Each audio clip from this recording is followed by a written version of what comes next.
Alrighty, good morning everyone. Welcome to the webinar. My name is Juana Maria, and we're going to go ahead and go through some housekeeping items, make sure everybody can hear us properly. We have some new people on the line, so go ahead and raise your hand. There's a little guy up at the top of your screen. Let me know if you can hear me.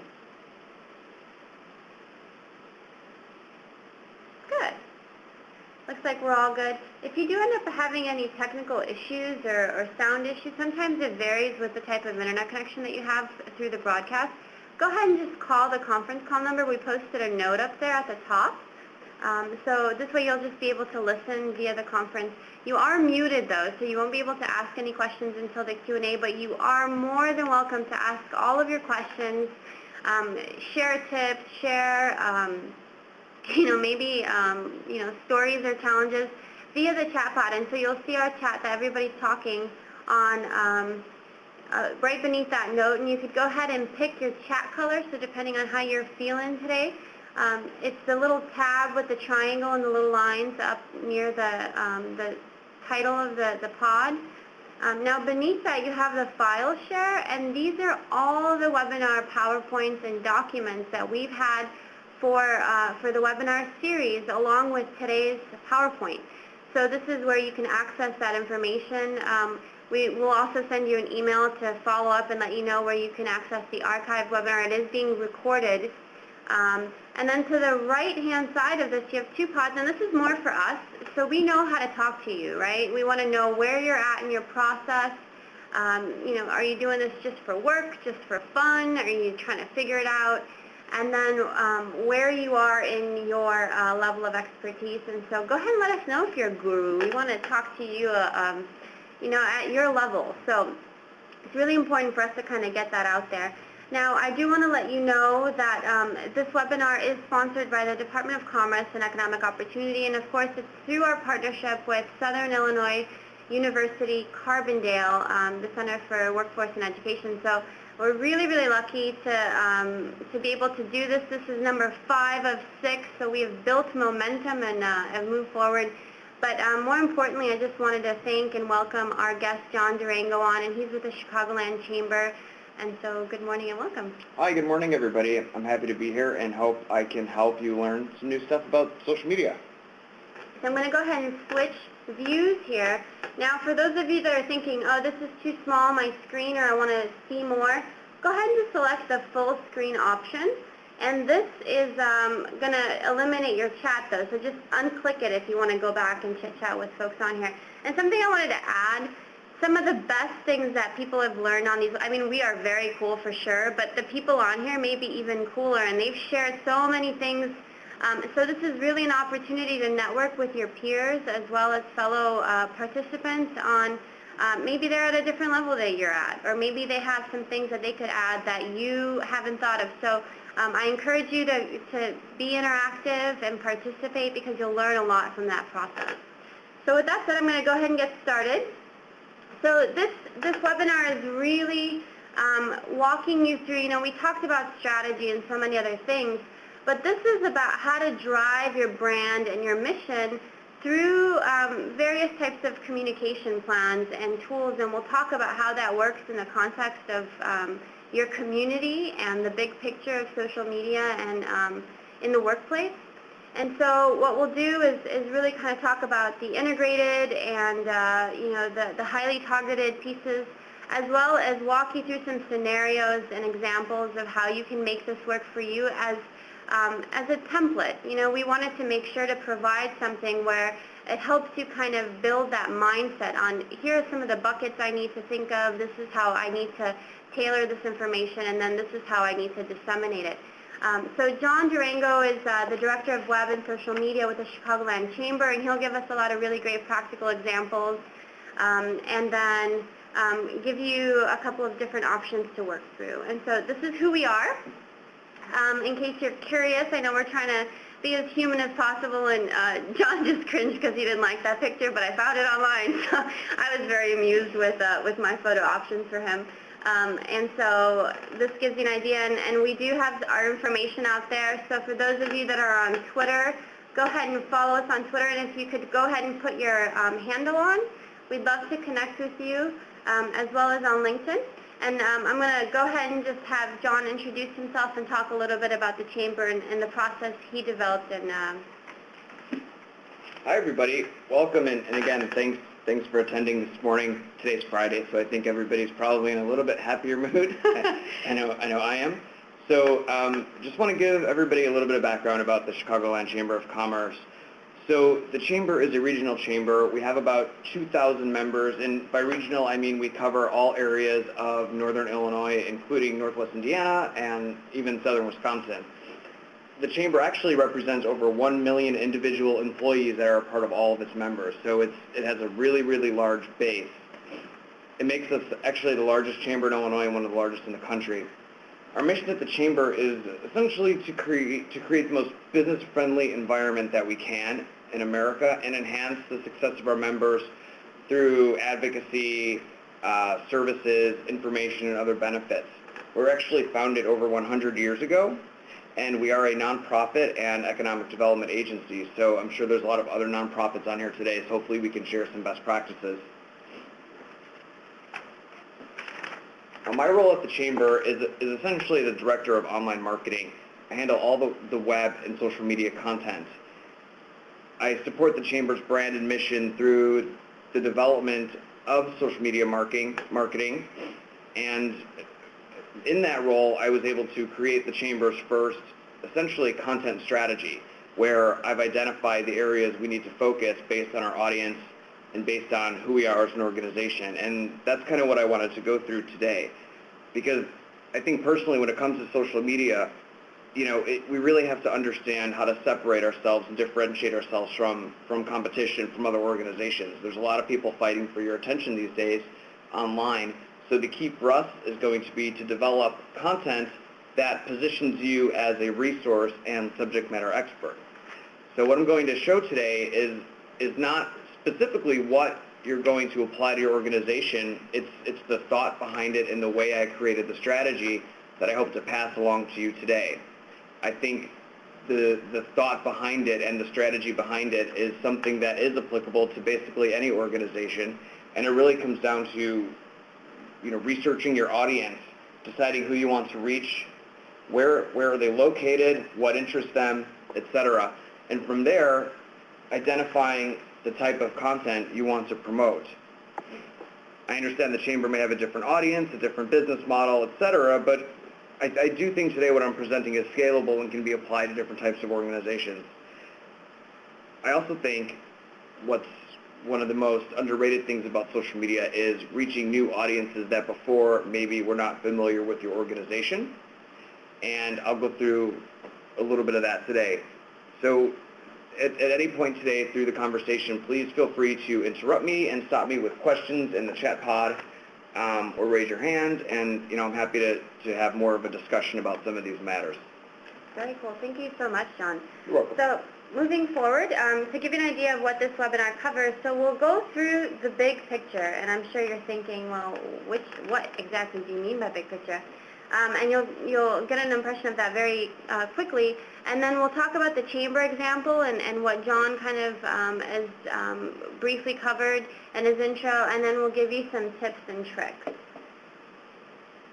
So I found a really cool, we're all about infographics and images these days, and I found a really cool image that really kind of defines where we are in our webinar process. We've talked about your strategy because we wanted people to conceptualize, how to get started and how to start organizing their thoughts around social media and what their goals and objectives are. And then we talked about your webinar with your basics and with your tools that you can utilize to really start implementing that process.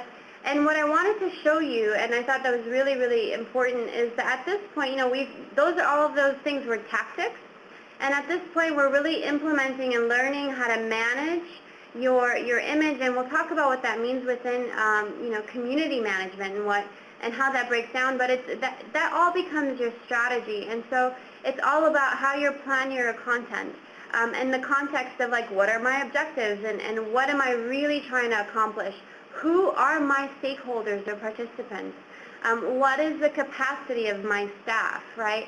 How do I measure the various things that I'm doing to see if there's an actual impact. And then, is this a business need? Are the things that I'm offering, the products, the services? We had a lot of small businesses on yesterday. Yep. And it was really interesting to kind of see from their perspective, or even to talk to their perspective on here's what you can do as a maid service business, or this is what you can do as a nonprofit, or so on and so forth. So it was really interesting to put that together. So, of course, we never actually come up with this. I always borrow things from cooler people. So if you're interested, this is a live link that you can use, and you could go through the article and kind of learn a little bit more. And so with that said, my definition, if we're talking about community, is it's about your organization, and we've discussed this before, and the type of image that you're creating, and that means your image, your message, and your staff. And we've talked a lot about kind of, what am I putting out there into that community? What type of resources and information, how am I communicating with my folks? And all of that is going to have a major impact on your clients or users, or in John's case, his members. And so you really need to think about, what am I offering opportunities for my members to really talk back to me. So like, for instance, with our redesign with Illinois WorkNet, we have a rate this page, where each page you let us know, hey, Juana, this is fantastic, or this is not. Engage your audience, and then be able to regroup and repost. Be able to share whatever your content is and say, hey, this is really making a difference or an impact, or I am not getting it at all. I missed the boat, right? The other thing is, are they able to make comments or communicate with you? And this may, you may be a small startup, or you may be a small nonprofit and say, hey, we don't have that kind of capacity on the web. And the truth is, with the evolution of technology, it's getting easier and easier, and we'll talk about that in a little bit. But commenting doesn't necessarily have to be like a forum setting on your website. It could be, are they tweeting you? Are you covering your customer service with your Twitter? Are you able to communicate back to them if they're posting things positive or negative on Facebook? So these are just some things to think about. And then, of course, do they have the option to share? We talk about the traditional call to action on websites.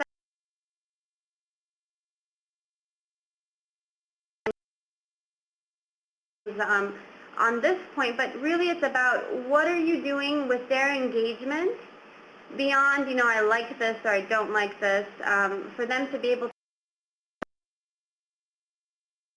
how it feeds back into you as an organization, and this is how I define community management.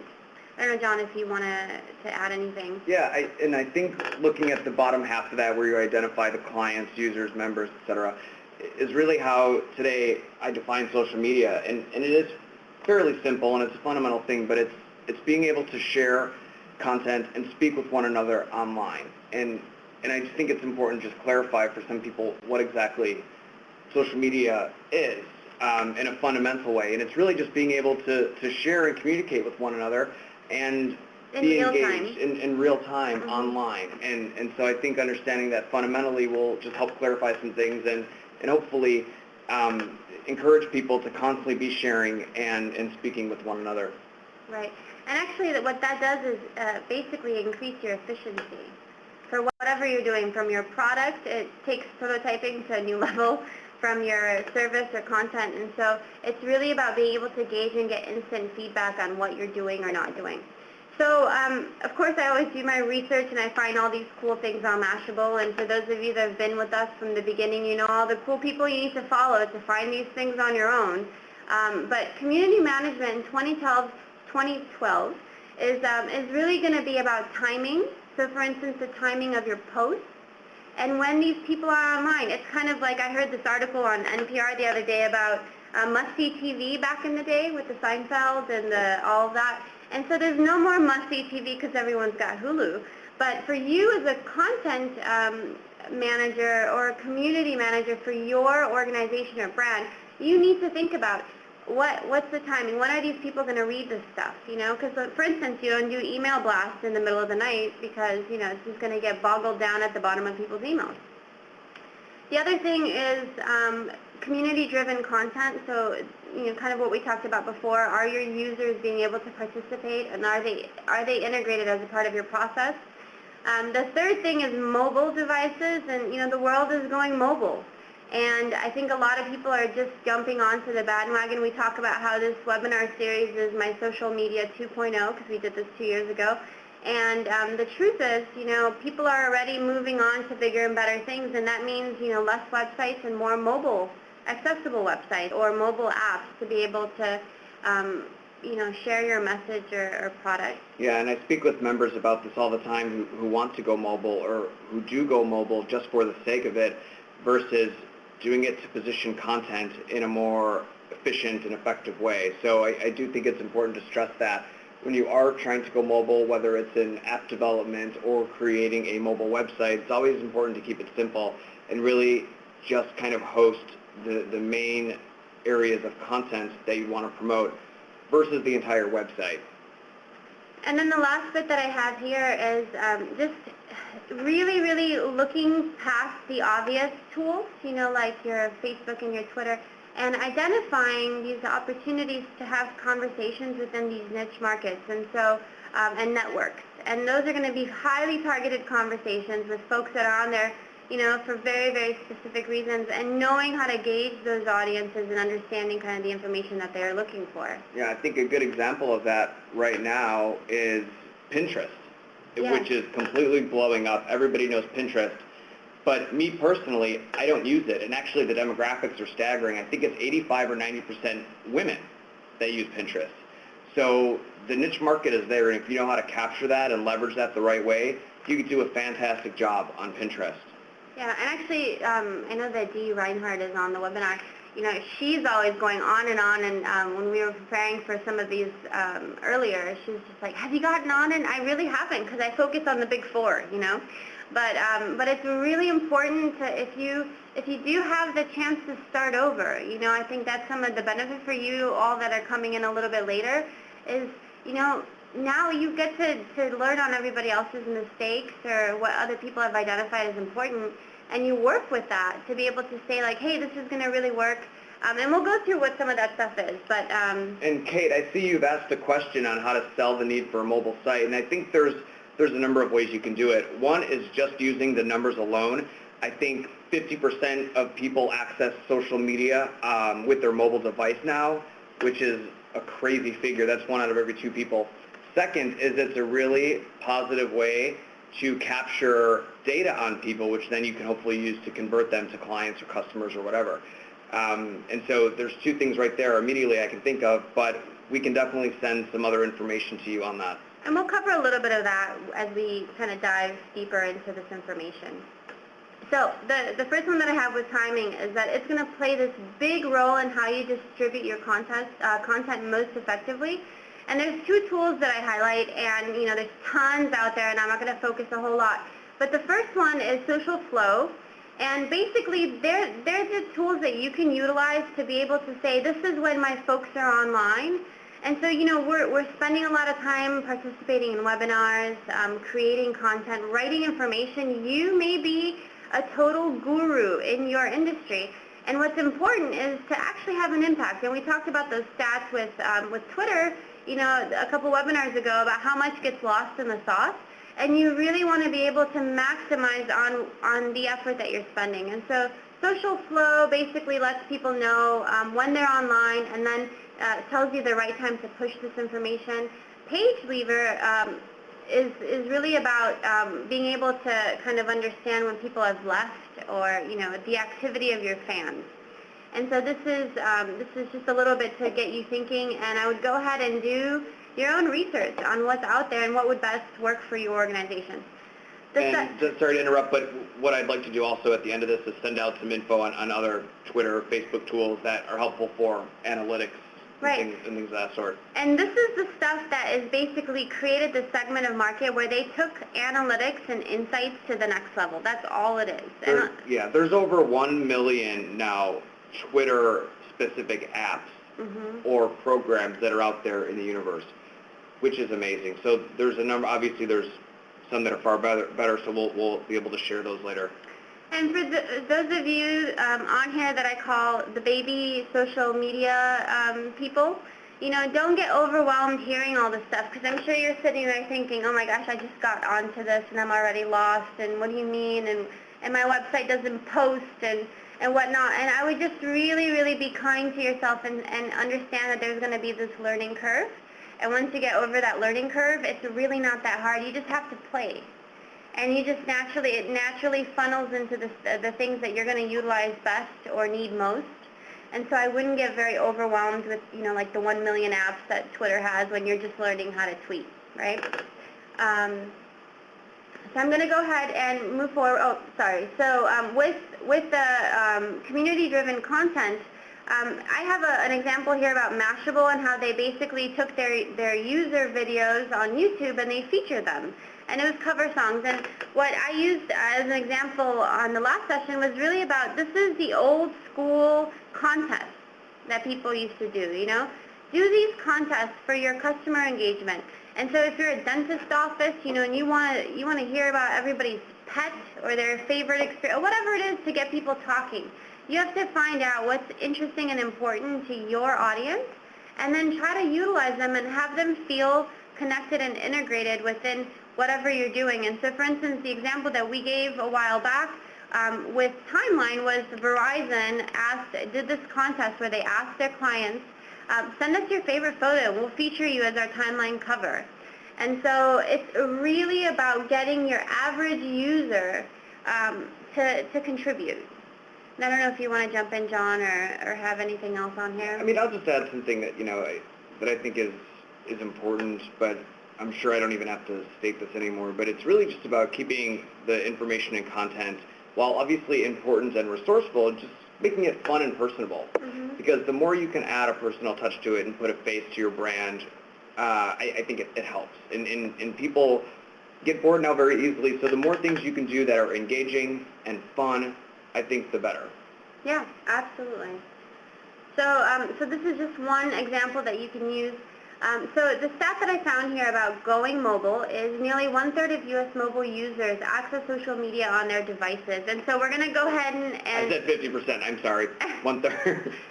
So please raise your hand if that's true. I just want to test out these stats. So everybody on the webinar, if you could let us know.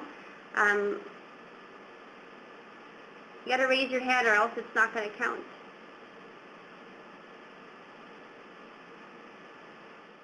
Yeah, that's almost exactly Yeah.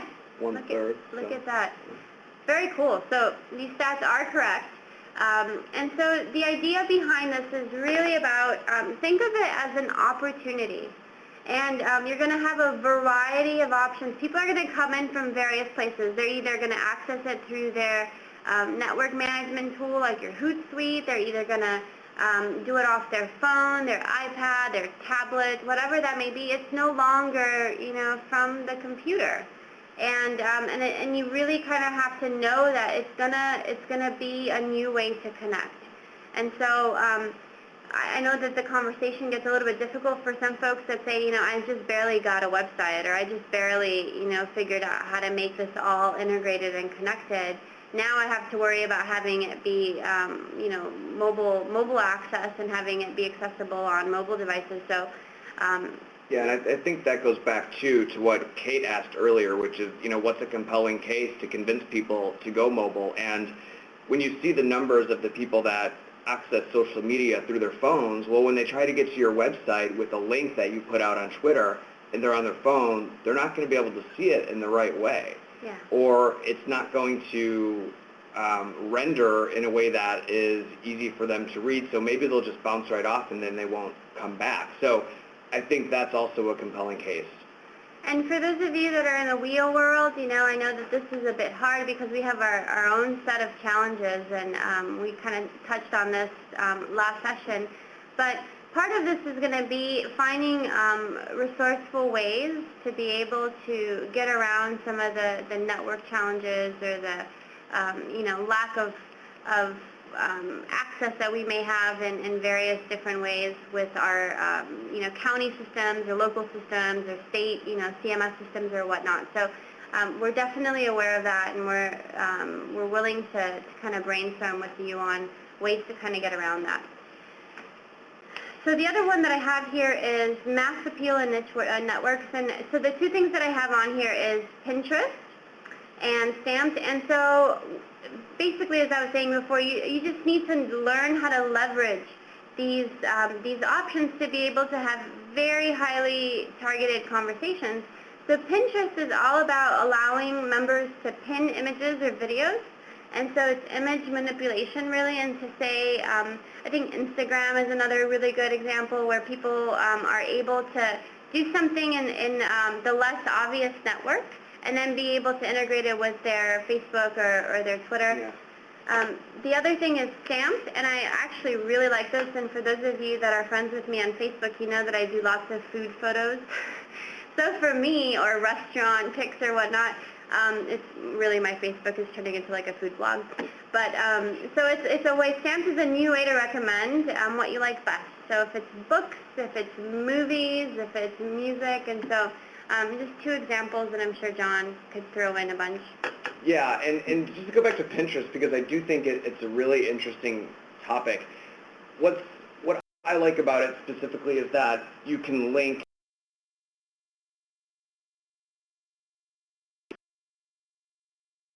another niche network, and I don't even know if this is niche anymore, but it's Google+. And I really like Google+, and the reason why I use it is because it integrates your Google tools in a way that none of the other social networks can do. It helps immensely for SEO, and I'll just give an example. Last week at the Chamber, I hosted a social media seminar, and I added the event to the Chamber's Google+ page. When I Googled the term social media strategy, I had a first page Google result. And that for me was super captivating and really enough to know that I wanted to keep using Google+, regardless of its numbers or how it's being perceived in the social media community. It has a number of advantages, so I would encourage people, and the last thing you want, I know, is another social network to have to update and learn about, but I would encourage people to check it out, at the very least to learn a little bit about it, because I do think there are some benefits there that you won't get with a Twitter or Facebook necessarily. And you don't want to be at the mercy of the algorithms either, with all the various ways to sort through being, on the first page. But it is really important to know what works for you. And for those of you that are doing events all the time like John is, what a great tool to be able to utilize, right? To be able to make that cut, whether it's your job club or your, career workshop or whatnot. So it's definitely worth your time to at least investigate. And I see a question regarding Google Plus as the same as Google Circles. And Circles is a function of Google Plus where you categorize your contacts. For instance, you can create circles around work, family, friends, different industry, etc., and that's how you classify the people who are connected with you. Basically, it's like tagging. It's a nice way to categorize people, and then that allows you to share content with those people specifically. So if you find a tech article, you can share with your tech circles. If you find an article that you think is great just for family members, you can share it with them only. Mm-hmm. So it's a pretty cool function that allows you to better target individuals with the sharing. Steve Owen asks, John, was your first Google page placement in your personal or global results? No, this was global results.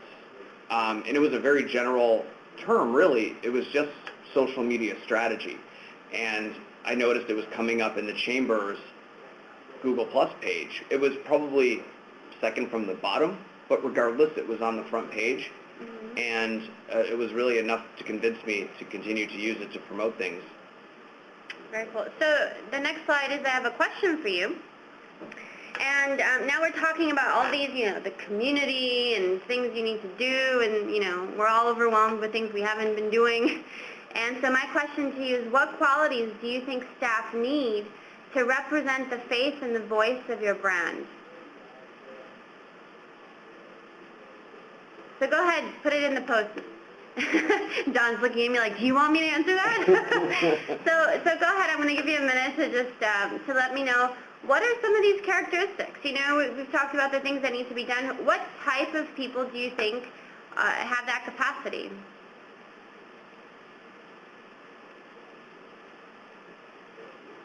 I see all types of people typing over here. Must know the message. Very good, Dee. Actually, even last session, people were so dead on. Yeah, people were. Like, you can't look at your PowerPoint. I know I sent it beforehand. You can't see. Understanding the value of proposition. Multitasking, absolutely. We are the jacks of all trades, Yeah, right? and I think creativity in Kate's response, I cannot stress enough because I think that's super important. Company's mission and values. Very good, Tiffany. Clear and correct writing style. We are one. Absolutely. So I'll let you go ahead and keep typing. The first one that I have on here is passion for your industry. And I always refer to our WIA folks, we're not only endangered species, but I think to be really successful, you kind of have to be a believer.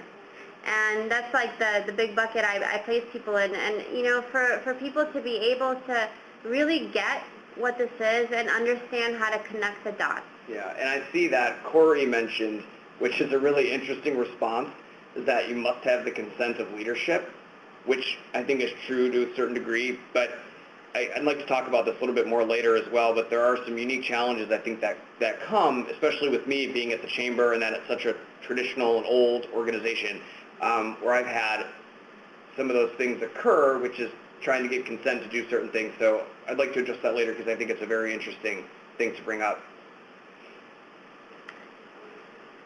The next one that I have is varied experiences, and this goes to the comment. Can everyone see the slide okay? I see that WIA1 is saying that it's not progressing.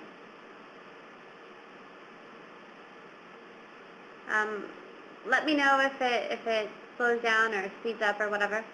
So with varied experiences, and these are just images, so you can definitely follow along. You won't be missing much. But with varied experiences, it goes to that comment about the jack of all trades. Like you really you need to know how to multitask.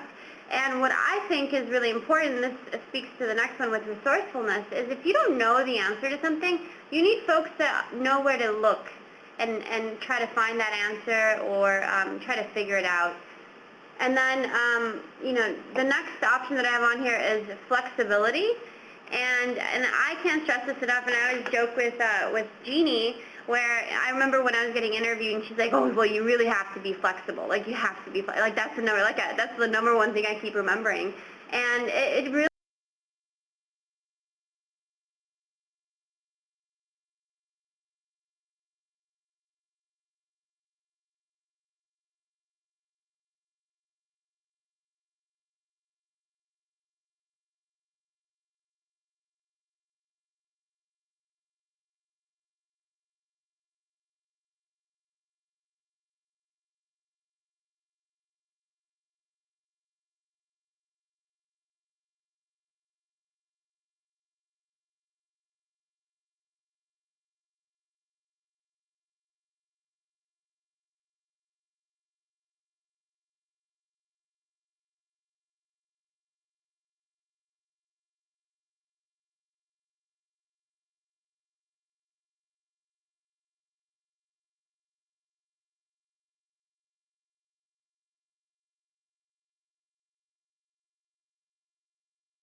salary guide. Chicago's number 8 on the map. We're really working. These webinars are contributing to make it, move up in their placements.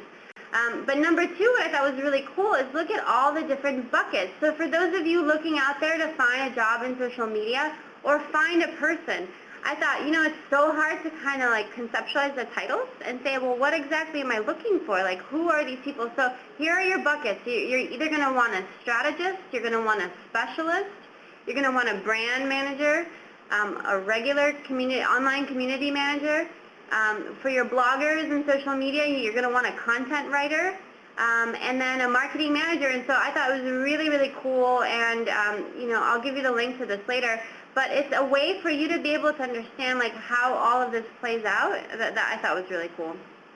And then, once you do get that person, how much you're supposed to get paid for that, and so John and I are both moving to New York now, because they've got like 10 grand ahead on us, and so.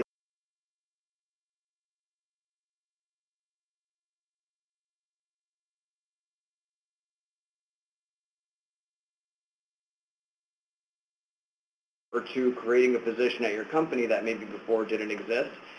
And that is to give yourself the right title, which can kind of help you in the future. Mm-hmm. Copywriter, which is somewhat of an older term, versus strategist or manager. There's a difference there. Yeah. And so this is for all of you seeking talent. And so it looks like some people, is the audio? Oh, they lost audio. Can everybody hear us okay?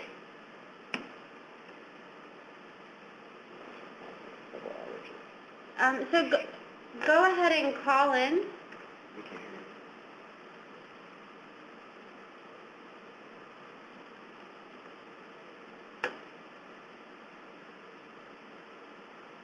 hear you. It's like the slideshow is stuck with some people too.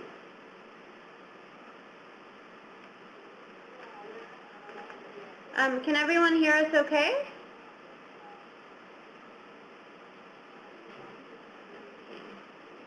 Looks good. We all look like we're okay.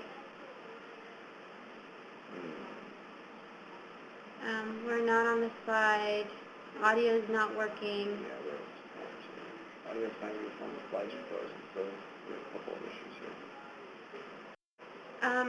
So would everyone go ahead and call the conference call number?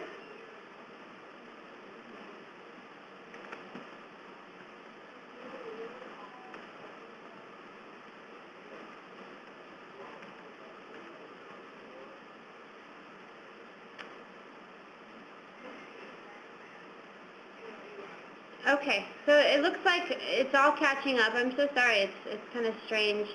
I got a note saying that outages are going on this morning due to storm, so it may just be an issue with the connection. So We'll maybe just wait 15 seconds for people to get back on and catch up on the slides. And if you can't hear us, we're on the slides with the salary ranges. Right, and so, really what you missed is that John and I are moving to New York because they get like a 10 grand increase. Yeah, and I'm sorry to repeat myself, but for the folks that didn't hear me, I was mentioning that you can see by the different job titles what that means for your future salary. So if you are creating a position at your organization or looking for a job, what I would do is look at this chart just to maybe help you dictate what to create as far as your title goes. The term copywriter versus manager, strategist. Or even content manager. Content, which is now a very much used buzzword in the industry, yeah. Yeah. So for all of you who are having technical issues, I see that people have called in, so that's great. So just go ahead and call the conference call number, and you should be okay, and we'll move forward. This is all really just building on the context, and it is being recorded, so hopefully that'll be fine with the sound as well. But if you do have any issues or you feel you've missed something, just go ahead and reach out to us later. We'd be more than happy to share. So the next slide is on the Chicagoland Chamber, and so we'll make sure that everyone is on and listening, and then we'll get started. And so John, I'm going to go ahead and hand it over to you. Great, thanks Juana. So what I wanted to present today briefly is basically how to create a social media strategy for your organization. As I mentioned a few times, nowadays content is king. It's how you differentiate yourself from other folks on social media. And again, it goes back to, one, researching your audience, figuring out who you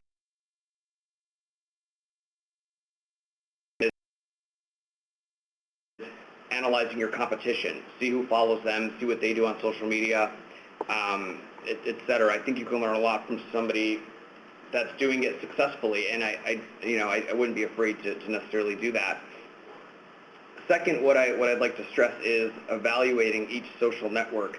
Learn how the different platforms work, evaluate the resources that may be needed to keep up to date with them, and then look at your target audience and see how they fit in those networks, maybe more around LinkedIn versus Facebook, et cetera.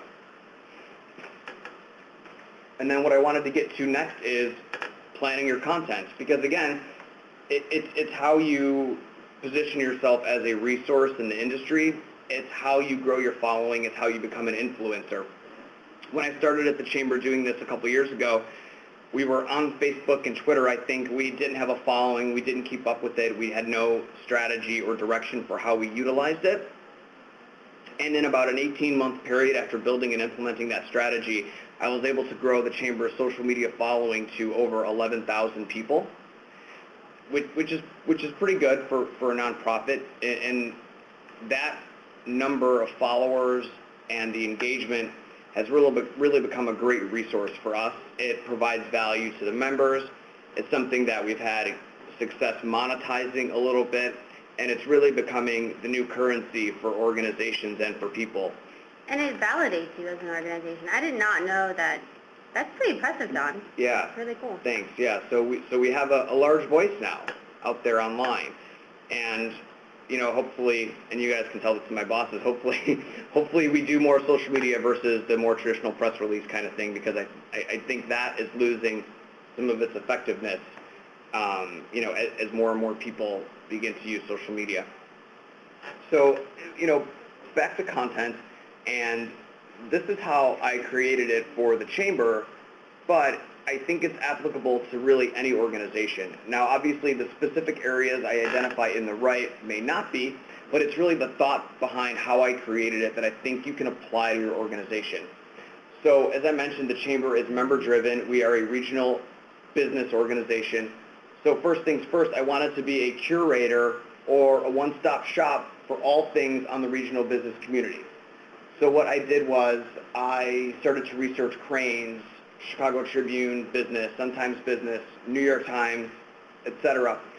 And I set up all those feeds through an RSS to now where each day I'm getting updates on all the different things happening in business. Now, once I receive those updates, I'm able to post it on Twitter or Facebook or the most appropriate social media.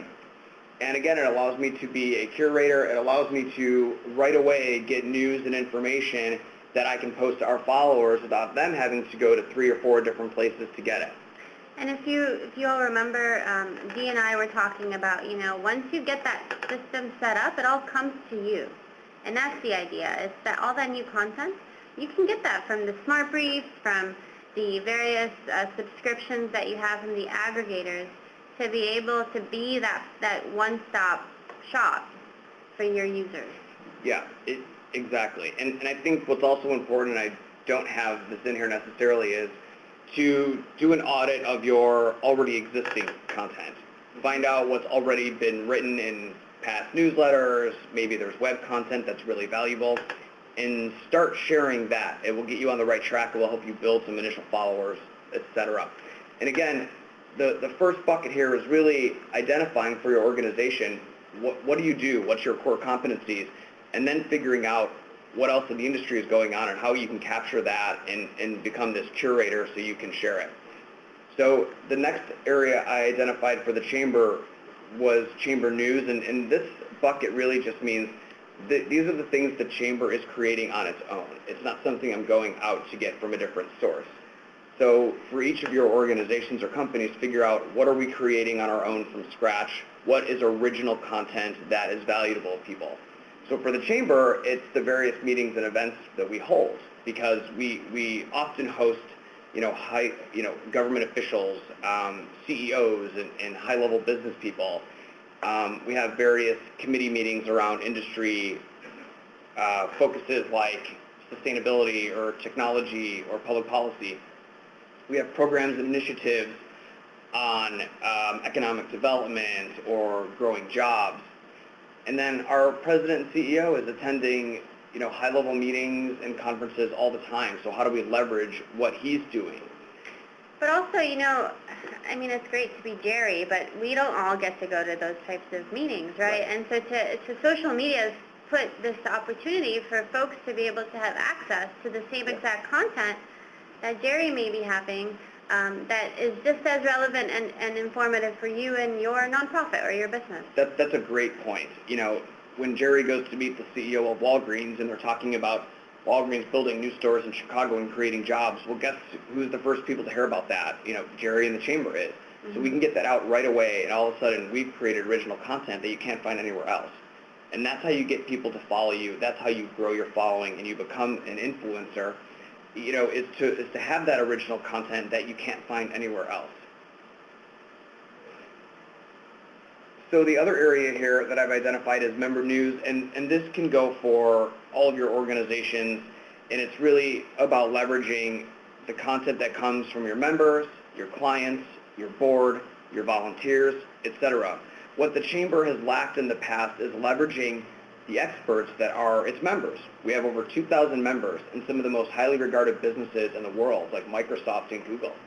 If we're not leveraging them for their information, then we're missing a huge opportunity.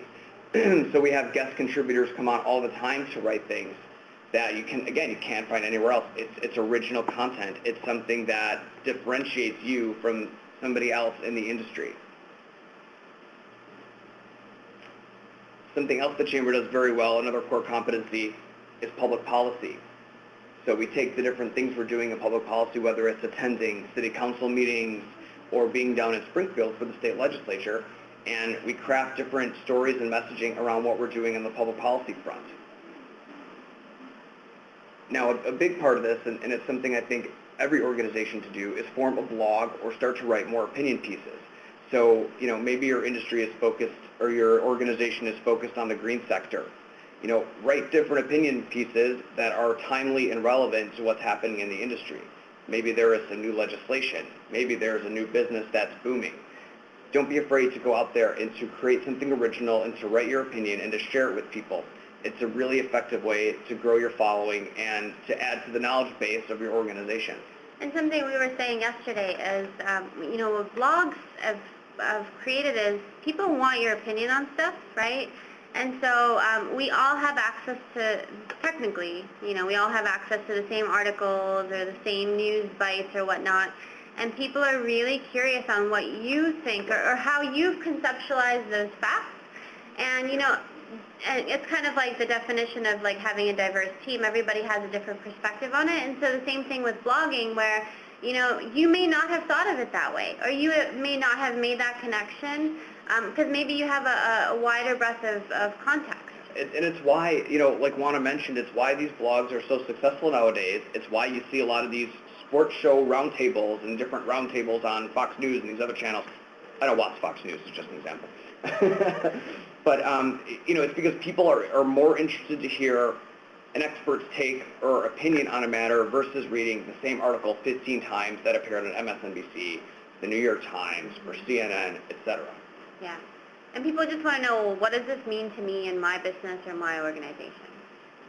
And then last is research. And this is creating something out of your organization that's built upon doing some sort of study or white paper, and it continues to kind of position you as this resource or subject matter expert. So again, I'll just go back and use the green analogy. If you focus on sustainability, do some research and create maybe a 2 or 3 page white paper or create an infographic for your website. Start to be creative and think of what's timely and relevant in the industry and how can you leverage it to create new information to people, to share with people. And Adrienne asks, can this work out to build contacts for your MLB also? And that's exactly what, you want to build your database with these research papers, with your white papers, and if you've got that original content or that leverage on the thing that'll be a value add to your membership. Yeah, I'll try to continue to say this, but the way you build followers nowadays is to offer something different and creative and something you can't get anywhere else. And that's why I keep going back to original content. It's how you get people to follow you. It's how you grow your following. If you have a really great white paper, you ask people to give their emails before you download it. It's simple. I do it all the time. I'm happy to give my email to download something that I think is very useful. And you can always unsubscribe. You can always unsubscribe. That's true. And having that data is really powerful. And the chamber was not always the best at doing that. We weren't the best at capturing data. But now since we've ramped up our events and we're offering more stuff online, we're able to capture more people's email addresses, more people's information, and having that data is gold and it's currency nowadays, and it's how you can monetize it. And so I do think that's a really good question, and it's powerful to be able to capture all that. Yeah, and Tiffany asks, how can I sell my administration on the importance of starting a blog? Because we just recently entered the social networking atmosphere. I'll tell you, I mean, we could have like an entire series of webinars on why blogging is important. What I would say, and Dee, said it here, is it's all about a way to be able to integrate with the various activities that you have, and whether an outcome is your SEO, but I think more than anything it's about the conversation. Yeah, it's about creating, again, original content that people can't find anywhere else. It's utilizing the people in your network that are subject matter experts and leveraging their knowledge and using it to share with the people in your community, and the followers will come. Right. And that, again, is what's valuable, is the number of people that are following you, the quality of those connections, etc. That's stuff that can be monetized. I'll go back to keep saying it's today's currency. I know companies that buy other people's Twitter followers just because it's the right demographic and they have a high number. It's a valuable thing nowadays. Well, what was the example of the woman, the being cute? She started off with being cute, and then she ended up getting sponsored. Yeah, I know people in the social media industry that have helped build a brand just becoming a subject matter expert in something. It's a slow process at times, but it's becoming that subject matter expert. It's differentiating yourself from the competition, from other people in the industry, and organically that will help your networks grow. So following, kind of the path here, a big portion of this is really going to be about if you want to stay relevant, you really, with this content stuff, the reason you want to leverage these subject matter experts is they're the ones that are going to gauge whether or not the stuff that you're talking about even matters in your community. Yeah, that's a great point. And also, they will share it with their networks. So be strategic in who you ask to do some of these guest blogging things, because if you get somebody from Nike, for instance, and you ask them to share it with their 100,000 followers, you will increase your following right away. Right. So be strategic in who you ask, and don't be afraid to ask them to share it with their folks as well. Right. Do your shameless plugs, right? That's what we're all about, shameless plugs. Yeah, and the next, and this slide essentially I think will help people who have some issues with management or explaining the truth.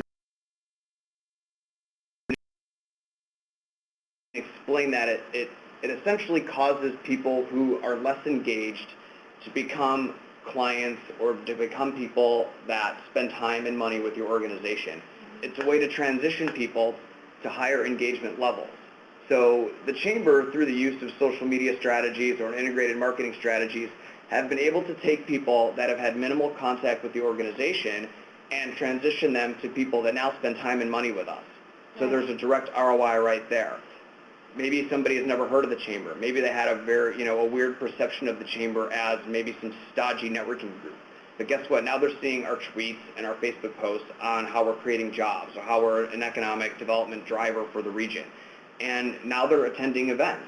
And after events, they see the value, and now they're joining. So you can use this graph to take people who are less engaged and now create a larger set of core members or clients for your organization or company.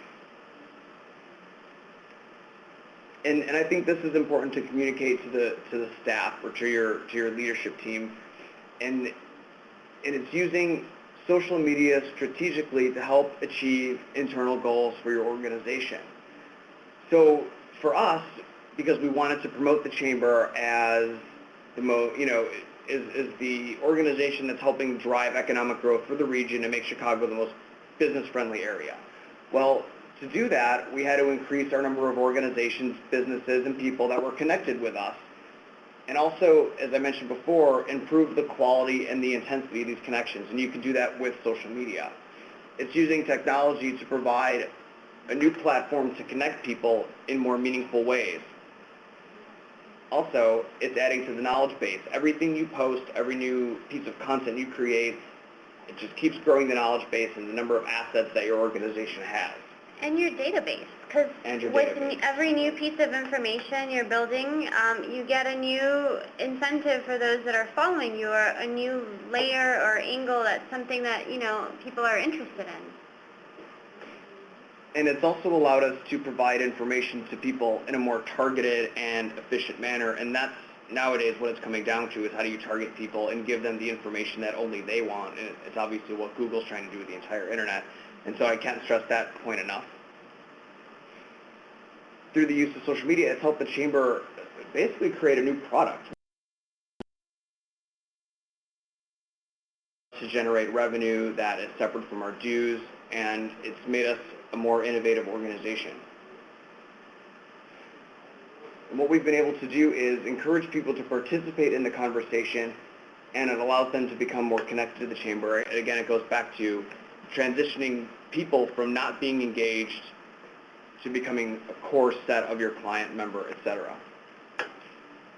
And so, Amit, you were saying, the question you have here is, are there organizations that have training? And the answer is, far too many. Yeah, there's a ton, and I can actually recommend some really, really good ones who right now are at the forefront of content marketing. And this is an industry that I think is primed to just explode in the next 5 years. There's not a lot of people. There's a lot of SEO companies, there's a lot of online marketing companies, but there's not a lot of companies that do a really, really good job of content marketing. And I know some people that offer free seminars and events where they teach other people how to do this, so I'm happy to send that info. Right. And the other thing is, one of the previous webinars, we shared an SEO guide from HubSpot that was really good. And so if you just want to get the skinny on it to get started, to kind of understand, that's also maybe useful, and so check out the previous webinars. Yeah, and I noticed you say that there are probably a lot of hats, and trust me, there are. I don't think a day goes by where I don't get pitched by some SEO company to be a member of the Chamber and provide SEO to our members. They're everywhere, and everybody's an SEO expert. But I'd rather, before we get to SEO, focus on the quality of content you have, because that's gonna be at the end what drives traffic. It's not SEO, because if your content stinks, if your website stinks and there's no good information, you can have the greatest SEO in the world, people are not going to come back. Yeah, absolutely. And lastly, we've been able to use social media, and I think this is important, and again, something you can communicate to management. We've been able to add value to Chamber members through the use of social media. We haven't just used it to promote economic growth for the region and to position ourselves as a resource, but we've also used it to help showcase our members and tell positive business stories about their companies. It's been a huge tool for us to do that. We can reach tens of thousands of people with the push of a button, and so we've really added a ton of value to Chamber members, which has helped with retention, it's helped engage them better, etc. Yeah. Here, and this is again something internal that I think helps communicate what you're trying to do with social media, and it's just to define some roles and responsibilities for your team. Now, the Chamber's lucky to have a few people doing this. I know some organizations only have one, but I think it helps separate what kind of each person should be doing, because it's really important for the person responsible for all the marketing to create the strategy that the others can follow. Without that strategy, there's a lot of noise, there's a lot of things that don't really line up and add up together. So I think this is a good guide to kind of how you want to create those roles and how you want these people to work together. Here, really quickly, and please feel free to interrupt. If this is not helpful, let me know, and I'll try to explain it in a better way. But this is a very basic thing, and it's really just outlining a few different scenarios around content creation or submission. So there's some internal processes for your organization to make this more efficient and streamlined. So scenario one is content creation. This is information that stems or originates from your organization. What I do is I assign tasks for my team based on the things that we're doing that are important. Then the team works with the corresponding department to write the content and make sure it's aligned with our overall vision, submit it to me for approval, and then we add it to the website or social channels. So it's making sure that you're attending the right meetings, the right events, that you're connected to the right employees at your organization that are producing the things that are most interesting to people. And something to mention, because I feel like we talked about this a little bit more last time, is, there's these various buckets of things people should be doing. So you've got people like John, he's the strategist, he's the visionary of the big picture. Then you've got the task masters that get all the different assignments because they're the ones participating in the programs or events. And then you've got, the way that you organize that. But what's really important to kind of mention is that a big part of this process is going to depend on you and how you organize it in the front end. So it's really about intake and planning. And so if you don't let your staff know, like, hey, I want you to live tweet this event, by the time you come around to that the next week when you've caught up on all your emails, especially when you're all going to all these events, it's really hard to kind of manage all of that. Right. It's no longer relevant. So Yeah. this is very timely information. Yeah, and I think that's a great point. And this is more about familiarizing, training staff on what to do, because their time is valuable and what they're doing is valuable. So if we have a government affairs person at City Council, I want him taking notes on what's relevant for our audience so that the second he gets back, I can take that and create a story out of it. Mm-hmm. And we're the only people that now offer that type of information. Right. So you have to kind of it's a frame of mind, and you have to train people on that and get them used to that when they're at events, when they're at meetings, when they're at seminars. It's like being reporters. John was saying Yeah. that yesterday, is you are the eyes and ears for your members, and just being able to be multifaceted that way, where you have, different angles that you're approaching to be able to produce this content. Exactly. What also helps, and what we did to kind of start this off at the Chamber before it became a little bit more streamlined, is we held what maybe a magazine or newspaper would call an editorial meeting. So once every 2 weeks, we would meet with key staff people to find out what they're working on, and then we'd figure out where to place that stuff. So, maybe there's an event they're doing, maybe they're speaking on a panel. We'd figure it all out, and then we would determine what medium to promote it or to share it with. Maybe some info is better for LinkedIn, maybe some for Facebook. Again, it's very time-consuming, but I think it's a good place to start with the staff, so you can kind of continue to encourage them and change their frame of mind to always be thinking about content and how to share it. Mm-hmm. And Jay writes, he owns a small business, and he has one employee, some great technology to be able to support his business, but new to social media. How can he best use them to target my key audience people and have enough expendable income to need the services? The first thing I would tell you is, honestly, watch the previous webinars, because it really it builds on step-by-step from your strategy to the tools to how to utilize them, Yep. but also have a plan. Yeah. And that's part of the conversation we're having today, Yeah. is what are your goals? Yeah, and I think identify your goals, identify your audience, you talked about that a little bit, and then start to create things around that.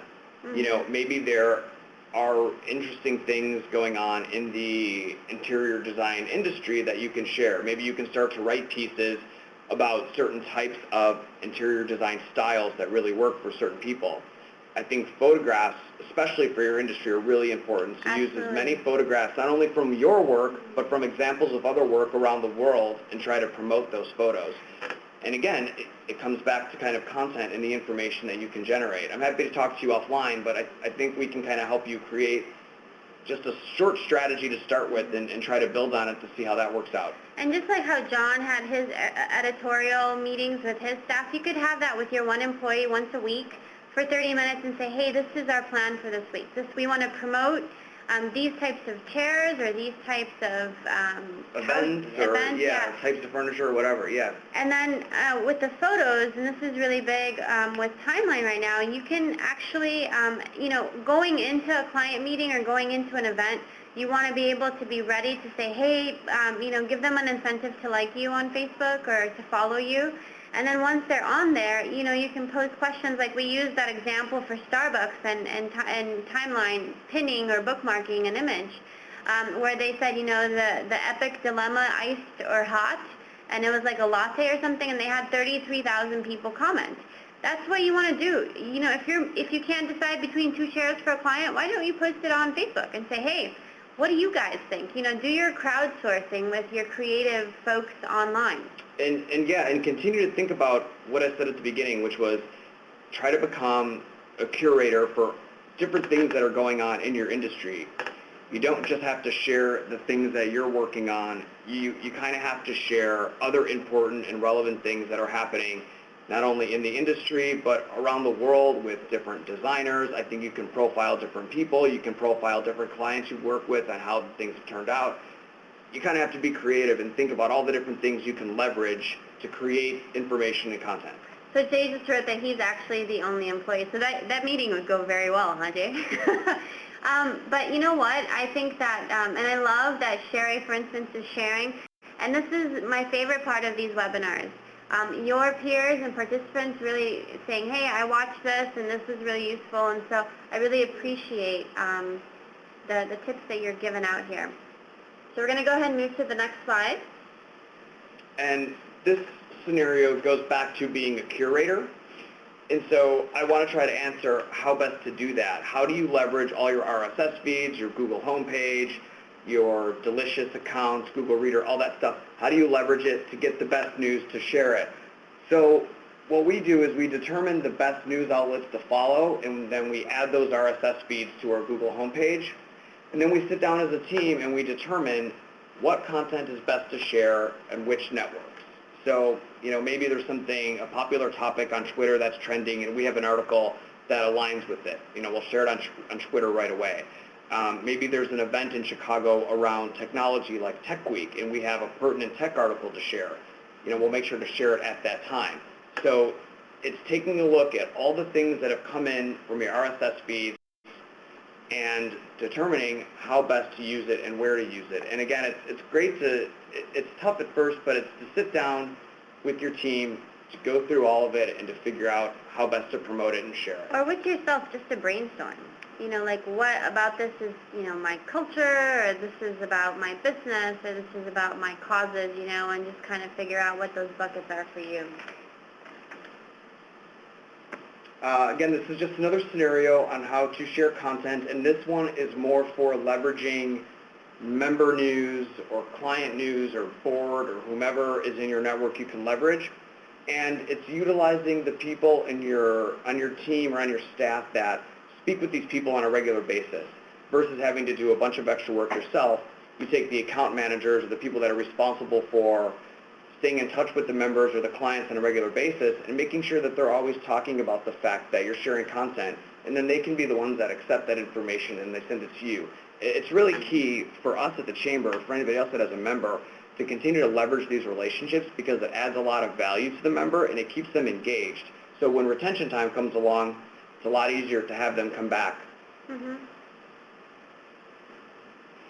Okay, this is on blog or opinion, and Juana is going to address this a little bit more later, but it's identifying, and you can see the names here. I have Jerry, Lance, Mike. Those are the staff people that we have that are subject matter experts on a certain industry. We have one on entrepreneurial focus, the other on economic development, one on technology. We try to get these staff people to submit content for us a couple times a week, but first you have to kind of determine a print schedule, you organize the information by topic, and then you figure out kind of where to promote it, whether it's on your website, Facebook, etc. So we'll go through in a few minutes how to create that kind of blog calendar to make sure you're capturing all the information all the time. Latinda asks, how would I know what social media channel is most important for my audience? We have a whole webinar on social media tools, and Chelsea already posted that on the chat, so just scroll up. But really quickly, depending on what your business is, and why don't you go ahead and let us know what your organization is. But really, Facebook is about, right now, image manipulation with timeline and being able to, depending on the frequency of your posts, post different things and drive it back to your website.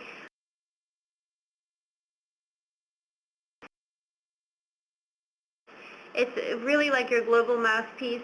LinkedIn is about professionalism, so it's your online Rolodex, and this is the stuff that you'd want, like if it's a job related or something within the professional realm. Yeah. Those are your audiences. YouTube is about, either featuring your success stories or doing personalized messages or doing training. It's utilized a lot to like walk people through, designs or instructions or the how-to videos on YouTube. So. And it looks like you have a website which is posting info for high school students. So obviously when I direct people on which social networks to use, Facebook by far is the one that everybody should be using. In a couple of years there's going to be 1 billion people on Facebook. So you utilize Facebook as much as you can. Especially with high school students. Right, that's their, The example that I always give is I try to text message and email my little brother, but if I Facebook him, he'll respond right away. They're not emailing, I'll tell you that. Yeah. High school students are not using email, and I know some colleges that are actually, they don't give out college emails any longer because they know the students aren't using them. Exactly. So just, some food for thought. And so the thing that I have here so the example that John and I, a couple months ago, I think it was like October of last year, put together this kind of process because we were trying to identify in what I call a request for bloggers, and let me put this up here. And so the example that I have here is with Illinois WorkNet, and so we were working on this concept for how do we have all these great folks on the portal. Illinois WorkNet has something like close to 300,000 users, active users, and about 2.5 million hits. And I was like, okay, we need to get on the bandwagon. We may be a small team, but we need to figure this out. And so, I wanted to sit down with John and say, let's flush this out and figure out this process on how to identify subject matter experts. And so what I have here is option 1 is you can have an open request. And so you post this out, and this, usually people are talking about constant contact or whatnot, but you blast it out to your database and you say, hey, we're looking for content experts in these areas. Or option 2 is you identify who these folks are. Like, so John was talking about his Deloitte guys and his Google guys through your existing partnerships. And these are people you come in contact with. For me, the people that I've invited on these webinars to be these experts to talk about the various topics, I could very much so, if they would actually, I don't know if John wants to write a blog, but I could say, hey, would you be willing to write a couple paragraphs about, this topic or whatnot? And so the idea is, for instance, with what I did is I took our different pathways on the portal, and I said, okay, so for individuals, we have veterans that can talk about transitioning their military experience into civilian terms. We could have our workforce professionals that work with the service providers or the community colleges or social service agencies to talk about, hey, these are some real topics with advocacy in our world as a CBO, right? And I want to use the interior design company as an example because this will work for anybody. I know at first you're going to think, who's going to want to read an interior design blog or something like that? It's just an example. But you can find people in the industry that are experts, obviously not so much a competition, but you can get people in the industry that are experts. You can get people from around the world that are widely known as being really great designers, and you can get them to do guest spots and always think selfishly about people that have large networks on their own and that can share the information with their people because that will increase your following right away. Yeah, and we always talk about this, it's your local newspaper feel, Once you identify these folks, it helps you extend your reach because, they share it. If you're in a local paper, you're going to tell all your friends to go out and buy it because your name's in it. And the idea is that you want to tap into their network and into their reach and continue to leverage other people's friends and likes and following. The other thing I have here is, for instance, we have a lot of small business owners on these webinars, and so, inviting one of the startups to say, hey, can you talk about some of your challenges and your best practices with interior design, for instance? And so we could reach out to you and say, hey, would you mind writing something? And for instance, with our business service professionals, it's about, we have various small business development centers. We do all types of things that frequent these, our portal as well as the webinars. And so reaching out to like the Women Business Development Center and say, hey, would anybody on your staff be willing to submit an article? And the idea is is to be able to build this knowledge base and this unique content, and then you connect it to the things that are happening on your website, because that's the whole point. You're driving them back to your page. You're driving them to the newsletter. You're driving them to your Facebook. All of it needs to be this full circle, kind of like your product line or your process, where it's always connected so that you're building your network. And so the question that I have here is, then how do you know? Once you've identified these folks, how do you know? And John and I have talked about this, but do you like what they wrote? Is it relevant? Is it information? Is it informative with your audience? And you're going to be the judge of that. And then secondly is, we have LinkedIn. You could look them up.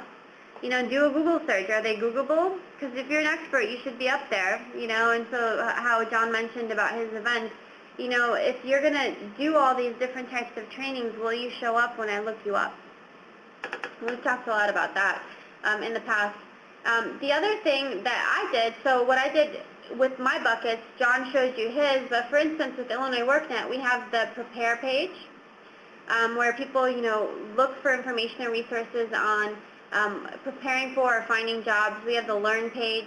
We have various services, so maybe you want to talk about youth services, and then for businesses, it's information on hire, training, and the various business services that we offer, and then the professionals that assist these individuals here on how to best utilize kind of the system, right? And so what I did is I just took my website and I said, okay, what can people talk about? Because I want to be able to plug it back into these resources. Subject matters. And those are my arrows coming in. And so for us, what we wanted to do for you all is to engage in this brainstorming process, and these are the buckets that you need to think of.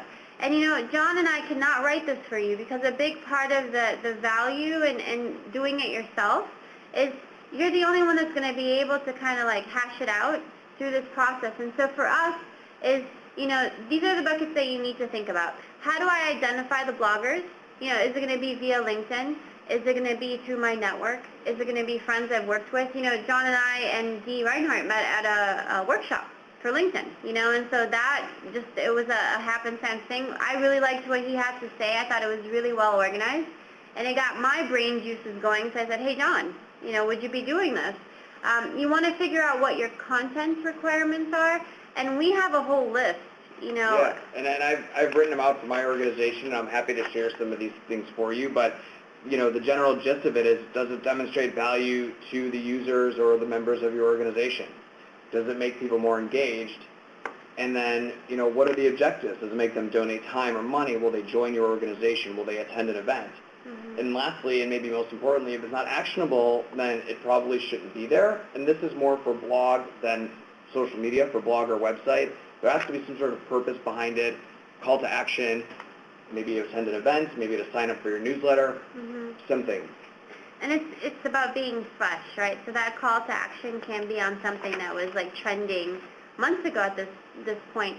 And so, for instance, with our example, we put together this scheduler where you start requesting or identifying these folks and having them submit information, and you have a pile up of topics to work from, and you create these buckets so that, you're not, because a big part of blogging is consistency. You're not like crunched for time then on topics, and so you don't know what could be trending that week, but you may have an article that someone submitted that you can incorporate into that newsletter or into that post.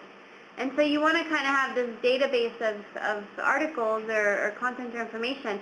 The other thing with content requirements is really to be able to say, how many words does it have to be? Are they going to submit a photo? Do you require them to share with their network? Are you going to ask them to include direct links back to the topic on the website, and so on and so forth? So you need to think about what matters to you on that. The third thing is incentives, and so something you got to think about. If somebody's sitting there writing, it's very tedious, right? Like writing is not easy. And so what is your incentive? Why do you care? And our plug for Illinois WorkNet is obviously, all of our users. and then, the type of traffic. And we always say, leverage our traffic, leverage our Twitter feed to blow you up on your blog. Yeah, and it's a part ego thing, right? If somebody approaches me about writing something, it does a little, it talks to the ego a little bit. But yeah, what Juana's saying is super important. How do you incentivize these people to write? And the fact that Illinois WorkNet has thousands of people that visit their websites, social media networks, whatever, is enough incentive for me to want to get my name out there. Yeah, and to be able to increase your SEO, right? I mean, that's back to the ego bit. And if you saw me here, I'd be like, cleaning off my nails and dusting my shoulder off. But it's one of those things where you really have to figure out, is this going to help? And so, for instance, a big part, and some of the conversation I've had with my team is, for instance, the laid off workers that we all hear about with this horrible kind of economy. You think about, those people have worked for 30 years in a specific industry and know a lot of really good things about a lot of things. And so how can we reach out those job seekers even to say, hey, high-tech manufacturing or in the IT industry, or hey, this is what I learned in the green job stuff, right? So it's really about having that opinion piece from folks that have been in it for a long time. And so definitely not have to limit yourself on the kind of options that you have. And then the last bit is really about the selection process. And this is so important because, you're going to get flooded in a way. And so you want to figure out, how am I going to pick these people? How am I going to automate this process? And figure out what's going to be realistic. So moving on, we've got our tips and our tricks, and we'll just move fast towards these and let Jen kind of take over. Yeah, sorry guys. I know we're running out of time. We want to leave a few minutes for questions at the end. So, this really just stresses to make the use of social media part of core business practices versus, something a couple of staff people do, a few minutes a day. It's not worth it.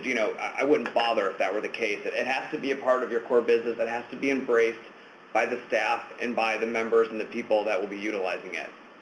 It's about empowering people to deliver not only a new segment of members, but provide additional value for the members that are already there and they're already engaged with you. People who are responsible for social media have to be enthusiastic, creative, savvy. You want them to have fun with it, yet really understand the message, be passionate. And then lastly, make social media a part of somebody's core responsibilities, not only part of your business's core practices, but make it a part of somebody's core responsibilities so you can evaluate them on doing it, so you know that it's getting done and that there's a lot of effort being put to do it. And lastly, and this is really important, is try to gather as much data and feedback as you can and be ready to iterate on what you've done with that data. You have to be flexible and agile when you're working with social media. And before folks leave, if you are on Twitter and LinkedIn, go ahead and add your Twitter handle for your fellow participants. This is a really good way to start. Maybe these folks have shared something that you really like, and so you want to go ahead and do that. And then we have our information here, and so here's our shameless plug. Yeah, I would like to get followed by people. Yesterday I had only one person follow me after the session, so I was a little disappointed in that.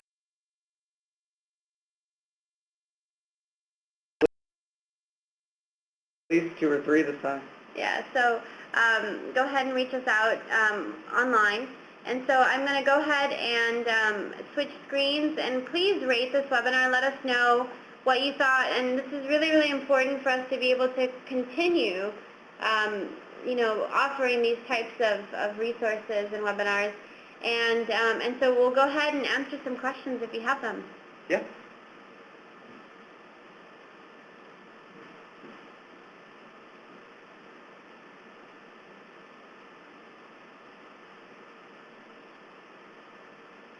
Anybody have a question?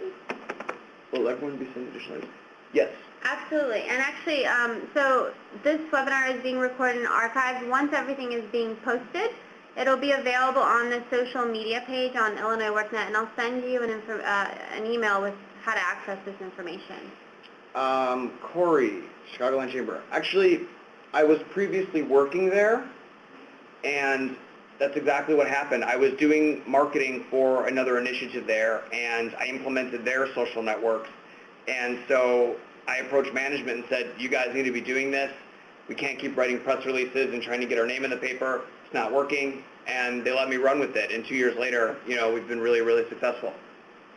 Yes, John will definitely make that information as a part of the follow-up as well. Yes.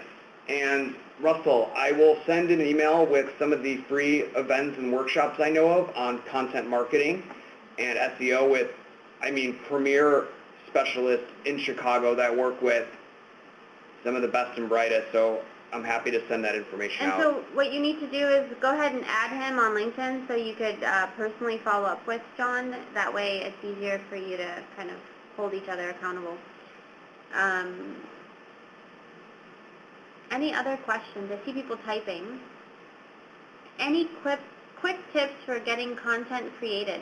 This whole entire webinar was on how to get content created. Yeah. So. Do you have anything existing is another good question. Do you have past newsletters or already existing content that's on your website that you can use to start? If not, we talked about leveraging some of your subject matter experts on your board or on your staff, or as members or clients, write something on your own, possibly. We talked about creating RSS feeds to constantly be getting information, to be that curator. So go through the PowerPoint again, and you'll see all the different ways.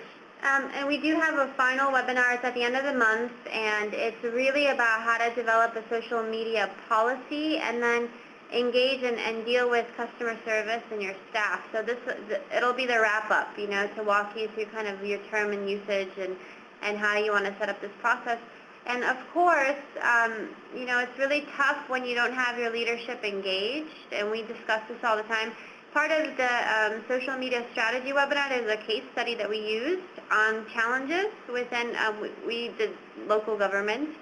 But it's really important to have these conversations at the top, because it's just like organizational culture is dictated by leadership, so is your engagement and activity. And certain issues are going to be about your network or your firewalls or your job descriptions, and so those conversations need to be had, especially if you're trying to integrate them as part of their core responsibilities.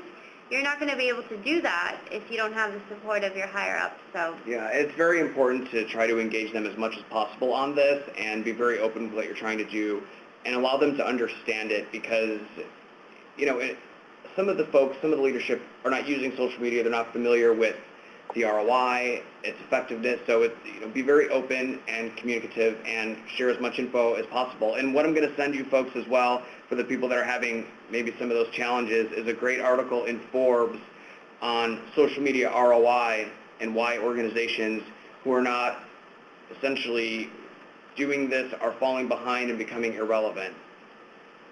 And so that's something that you could maybe pass on to your leadership. Yeah, exactly. I actually sent the same Forbes article to my CEO. He loved it. He sent it to staff, and he said, that's why we need to be doing and embracing social media. Yeah. So it's an impactful thing. Very cool. So we have a couple minutes left. I'm going to go ahead and let people add information on here. Definitely reach out to the folks on the chat. So I'll leave it up to you all to connect with each other. And I really appreciate your interest. This is always a lot of fun, and I thank John for being on. It's really fortunate. Thank you. And hi, Dee, if you're still on. I see your name there. So, hello, I haven't seen you in a while. Yeah. So I hope everyone has a wonderful weekend, and thanks again for participating in your interest. Thanks, everybody. Have a good weekend. Bye-bye.